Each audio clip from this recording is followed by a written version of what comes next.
নমস্কাৰ শ্ৰদ্ধাৰ ছাৰ বাইদেউসকল, আজি মই নবোদয় বিদ্যালয়ৰ বাছনি পৰীক্ষাৰ আৰ্হি এনচাৰ শ্বীটৰ বিষয়ে আলোচনা কৰিম।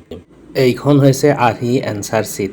আশা কৰোঁ এইখনৰ দ্বাৰা আমাৰ ছাত্ৰ ছাত্ৰীসকল লাভান্বিত হ'ব পাৰিব। 2022 চনত কিছু সালসলনি হ'বও পাৰে। ছাৰ বাইদেউসকলে সেইখিনি চাই ল'ব পাৰিব। টেট পাছ ছাৰ বাইদেউসকলে টেট দিওঁতে এইখিনি অভিজ্ঞতা লাভ কৰি আহিছে।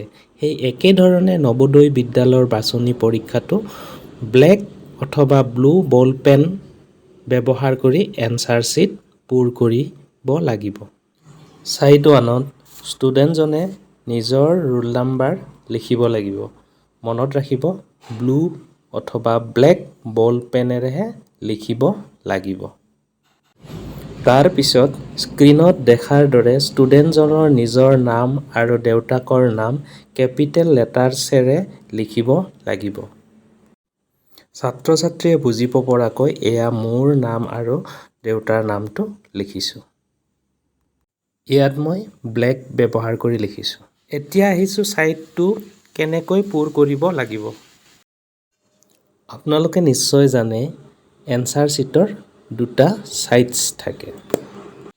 ইনষ্ট্ৰাকশ্যন দিয়া আছে ছাইড 2ত ব্লু অথবা ব্লেক বল পেন ব্যৱহাৰ কৰি লিখাৰ কথা।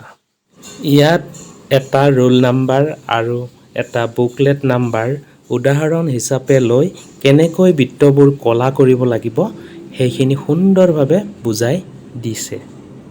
এতিয়া আগবাঢ়িছোঁ ছাইড 2 লৈ, য'ত শুদ্ধকৈ ৰোল নাম্বাৰ, বুকলেট নাম্বাৰ আৰু শুদ্ধ এনচাৰসমূহ ক'লা কৰিব লাগিব।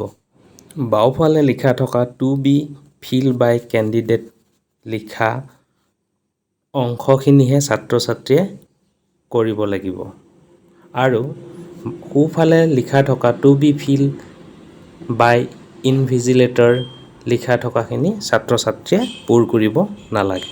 সেইখিনি ইনভিজিলেটৰে পূৰণ কৰিব। ছাত্ৰ-ছাত্ৰীয়ে ৰোল নাম্বাৰটোৰ প্ৰতিটো ঘৰত এটা এটাকৈ প্ৰতিটো ডিজিট লিখি যাব লাগিব। তাৰ পিছত প্ৰতিটো ডিজিটৰ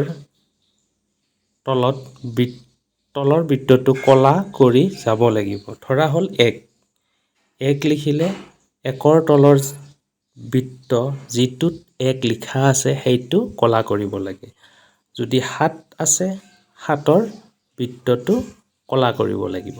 স্ক্ৰীনত 1732 172 এটা ৰোল নাম্বাৰ উদাহৰণ হিচাপে লৈ দেখুওৱা হৈছে। এতিয়া আহিছোঁ শুদ্ধ এনচাৰসমূহ কেনেকৈ ক'লা কৰিব লাগে। স্ক্ৰীনত দেখাৰ দৰে 1 নম্বৰ প্ৰশ্নটোৰ শুদ্ধ উত্তৰ বি হ'লে বি বৃত্তটো সম্পূৰ্ণৰূপে ক'লা কৰিব লাগিব। সেইদৰে প্ৰতিটো প্ৰশ্নৰ শুদ্ধ উত্তৰটো সম্পূৰ্ণৰূপে ক'লা কৰিব লাগিব। স্ক্ৰীনত দেখাৰ দৰে একেবাৰে তলত য'ত মোৰ নামটো লিখিছোঁ তাত ষ্টুডেণ্টজনে নিজৰ চহীটো কৰিব লাগিব। এয়া মই চেম্পুল এনচাৰ শ্বীট হিচাপে লৈহে আলোচনা কৰিছোঁ। আজিলৈ ইমানতে সামৰিছোঁ। ধন্যবাদ।